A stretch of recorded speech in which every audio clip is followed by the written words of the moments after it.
killing you. Just even amongst the left, there seems to be a real disconnect between the rhetoric of the struggle of the working class and then the actual struggle of the working class. Like, you know, you hear Obama talking about how much things suck and people are like, oh yeah, no, he gets it, I'll vote for him. And then he turns around and implements like super NAFTA deals with Asia and with Europe and with Africa and with Korea or whatever, so that we're just suppressing wages here at home. We're engaged in all these horrible trade deals abroad, which are like not respecting the rights of workers around the world. So I guess the question is just, what the fuck? I don't know if you have any comment on that. I mean, I just think that it's a matter of, you know, I watched my parents raise me, and they were lower middle class Americans. I mean, they were probably even, it's one of those things, I could be just fancying it up. They were probably just lower class Americans by way of their income. And I watched their lives, and now I'm a parent, and like now I'm married and see sort of my life, and I have it a lot easier than my parents did. But you know, like I work all day, and then I drive to Portland, which is an hour, and then I work all day, and then I drive back, and then by the time we've fed our daughter and put her to bed, it's 8 o'clock. And so like just to find, which is something you have to take the incentive to do, alternative media sources that tell you the truth that's not being told, or that tell you the truth explicitly that's only being told implicitly on standard standard news programs, is hard. I mean, it's hard. It's a time investment. It takes discipline. It takes something that you form hopefully you form early on in your life, so you can keep that pattern going and build upon it. But you know, my parents, like my father, because he was eventually retired, but my parents like had no time. And you know, on one hand, you know, I'm of two minds about this, because I'm like, you know, well, you're the one who's getting screwed, so you need to rise up and do what you can do. But at the same time, I completely understand the circumstances in which you're totally separated from the truth. I mean, Obama, all things, you know, off the table about Obama, about his politics, he seems to me like a cool guy, like himself as Barack Obama, the man, right? And when he talks, like, he speaks pretty smoothly, and we just went through 8 years before him of a guy talking like an asshole. So, I mean, like, and I'm not even being like, it's just like he was an asshole. And so every time Obama talks and he says that he understands your plight and whatever, and you hear that 10 times to every one time you hear an alternative source, it becomes easy to convince yourself that it's true. Or it becomes easy, at least, to believe that maybe the change is going to come.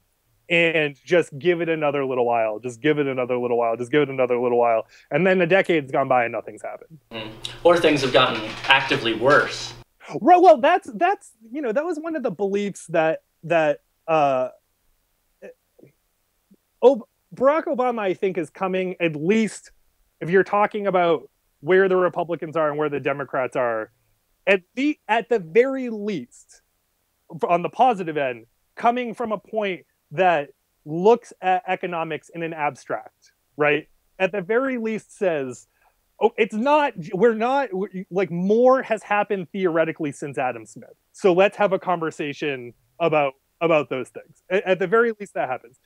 But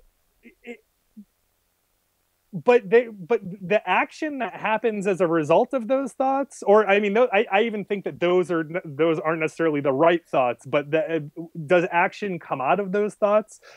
No. And then the bigger problem is that whether, I don't know if it's predatory or not, because again, I don't necessarily think he's coming from like an evil place. But he's doubtlessly a wolf in sheep's clothing, because with Bush was perfect. Bush told the truth about the Exactly.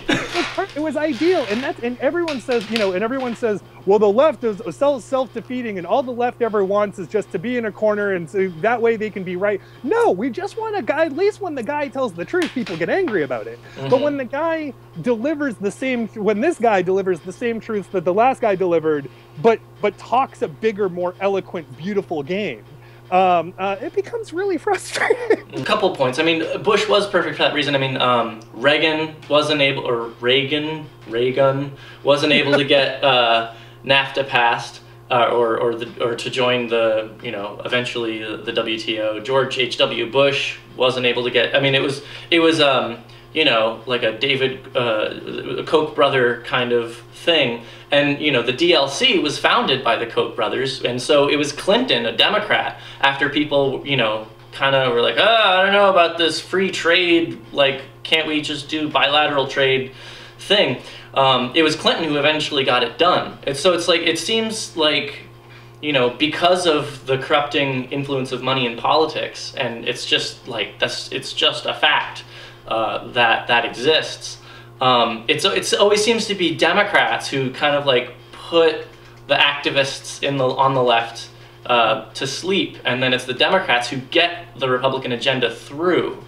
And it's not always the case. It's not always the case, but I mean, at the presidential and federal level, it seems to be the case. Oh, for sure.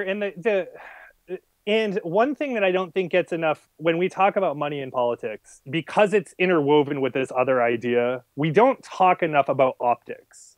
We don't talk enough about like definitely the 24-hour news cycle changed things. Definitely the fact that essentially news networks became propaganda dissemination machines. And like that, that to me is why Ron Paul in 2008 was particularly interesting, because he essentially inserts himself into an aesthetic, like a real moving aesthetic, and says, no, fuck you. If we bomb other people, right, it comes back and bites us and does the thing that you are famous for putting an end to, talking to Giuliani, right? And then when Giuliani says no, he says, well, okay, here's a former CIA director saying exactly that's the truth. And so he inserted himself into this sort of like what's really now a dystopian optical illusion. And so this,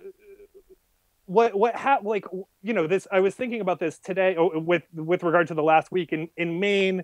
The paper that I work for requested some records about concealed carry weapons holders, weapon permit holders, and everyone freaked out about it. Or not everyone freaked out about it. In particular, like gun rights activists freaked out about it. And I'm neither here nor there on the gun rights thing right now. It's not my primary issue. Like my primary issue is to stop the core fucked up things that are happening in the country. But and that I'm not saying that's not whatever. Just before I dig myself a hole. I'm not saying that's not one of them. I'm just saying I focus on other. So anyway, everyone freaked out about this thing, and as a result of everyone freaking out, the legislature, both the Republicans and the Democrats, pushed through emergency legislation to make it so that no one could access this otherwise public record, right? Only, I think, 11 legislators voted against it, and so it was almost an overwhelming majority. And now if you have a conversation with someone about this, and you say, this is a bad idea, they say, well, if it's a bad idea, why did everyone vote on it? All right? And it's because of optics. Similarly, in 2006, when I worked for the Vermont Democratic Party, I worked closely with the Bernie Sanders campaign. He was accused by his opponent of voting against the Amber Alert system, and so he's a friend of child molesters, an obvious junk. And so Bernie comes out and says, listen, when and he was only one of 14 U.S. representatives who voted against this. And he said, listen, when we were presented this case, Pinko Commie Judge Rehnquist came to Congress and said, don't vote on this because some of these provisions are unconstitutional. And so he didn't vote on it because it was unconstitutional. Rehnquist says it's unconstitutional. So, he paid attention to some of the sentencing provisions. He voted against it as a result.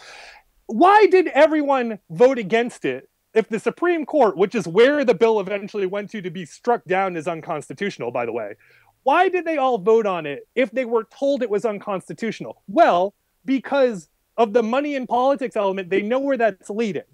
They know that that's eventually leading to a place in which if you vote this one way and it looks like you're a friend of child molesters, or it looks like you're a friend of Hugo Chavez, or it looks like whatever, that rather than voting constitutionally, they're voting for a future photo opportunity. And so that makes this all exceedingly difficult. Everything is it's postmodern, right? Like there are so many, like you have to look at every truth and sort of reverse synthesize it. You know, you have to deconstruct it to the point where you get to the baseline truth. And then the shitty thing is once you get to that baseline truth, it's not always one truth. So it's such an abstract process at this point that I don't think it necessarily was in like 76 or 77 or 78 when when it was just fucking corruption, just steal a bunch of money from poor people and that's just put out a hit on a couple senators like Nixon's Mad Dog team wanted him to ultimately do, and some journalists, and you're good. It's black and white, good old fashioned corruption. Now it's a matter of everyone's paying attention, so you have to do this complex calculus, even when it comes to like opening the door the right way or saying hello to a journalist in the right way. It's all calculating to the point where you have to mitigate risk rather than do what you're supposed to do, which is protect the Constitution.